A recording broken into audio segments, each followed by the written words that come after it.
Good morning. माझं नाव स्वप्नील गुरव आहे. मी एक कॉस्मेटिक शॉप रनिंग करतो. मी मी बोलत होतो ना की मराठी मुलांनी व्यवसाय क्षेत्रामध्ये यायला पाहिजे. त्याचं एक तुम्हाला मी उदाहरण देतो. माझा एक मित्र आहे, होलसेलर आहे तो. असे माझे बरेच होलसेलर ओळखीचे आहेत, पण त्यातला एक होलसेलर मला असं बोलत होता की स्वप्नील की माझे दिवसाचे सेल्स आहे ना, ते कमीत कमी 3 लाख रुपये आहे. दिवसाचं सेल्स 3 लाख रुपये बोलला तुम्हाला. आणि हे म्हणजे जेव्हा सीझन नसतात त्या दिवशी त्याचा सेल्स जास्त होतो. तर मी असं कॅल्क्युलेट केलं घरी आल्यावरती की तो दिवसाचा तो 3 लाख बोलतो आहे, म्हणजे त्याचा महिन्याचं 90 लाख रुपये त्याचा सेल्स आहे महिन्याचा. आणि त्यात पण तो नॉन सीझन आणि सीझन वाईज म्हणजे असं आपण ॲव्हरेज 1 करोड त्याचा महिन्याचा सेल्स पकडूया. 1 करोड त्याचा महिन्याचा सेल्स आहे. आणि मग त्याचं ॲक्च्युली वर्षाचं झालं 12 करोड. 12 करोड ते पकडा, मे बी मी 12 ते 15 करोड पकडून चालतो आहे, कारण की सीझनच्या टायमिंगला सेल्स डबल असतो.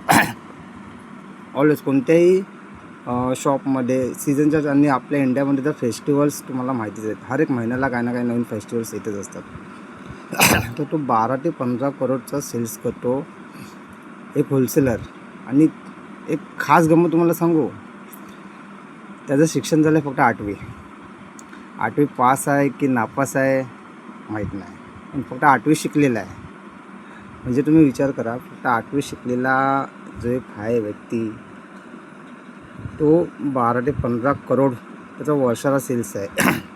आणि आपण बोलतो ना की माझं शिक्षण झालं पाहिजे, चांगलं शिकलो पाहिजे, शिकून मी नोकरी करावी, चांगल्या कंपनीत मल्टीनॅशनल कंपनीमध्ये लागलं पाहिजे, त्या कंपनीमध्ये लागून मी असिस्टंट मॅनेजर झालो पाहिजे, डेप्युटी मॅनेजर झालो पाहिजे, मॅनेजर झालो पाहिजे, सिनियर मॅनेजर झालो पाहिजे.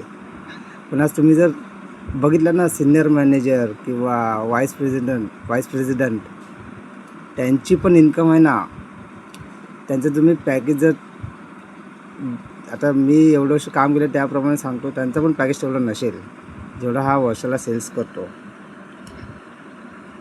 तर मला तेच सांगायचं मराठी मुलांना की तुम्ही ना व्यवसायामध्ये नक्की या, तुम्ही आलंच पाहिजे. कारण की एक जर 8वी शिकलेला व्यक्ती, ना त्याच्याकडे लॅपटॉप आहे, ना त्याच्याकडे इवन त्याच्याकडे कॅल्सी नाही. कारण की मी जातो ना, तो सर्व असं एका याच्यावरती नोट, जी अमाऊंट असते एकेका प्रोडक्टची ती मेन्शन करतो. त्याच्या कॅल्सी त्याच्या माइंडमध्ये आहे. त्याच्या माइंडमध्ये जर कॅल्सी आहे, तो कॅल्क्युलेट करतो आणि टोटल आपले किती अमाऊंट झाले ते आम्हाला सांगतो. आणि आम्ही ते अमाऊंट पे करून तिकडून निघून जातो.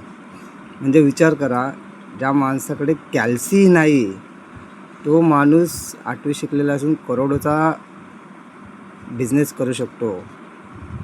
तर आपण खूप मागे आहोत या सर्व गोष्टींमध्ये. म्हणून मी तुम्हाला सांगतो की नोकरी करा, पण जर तुमच्या मनात 1% जरी आला ना की नाही बघ स्वतःचं काहीतरी करायचं आहे, तर त्या 1%ला 100% कन्वर्ट करून बिझनेस करा. थँक्यू.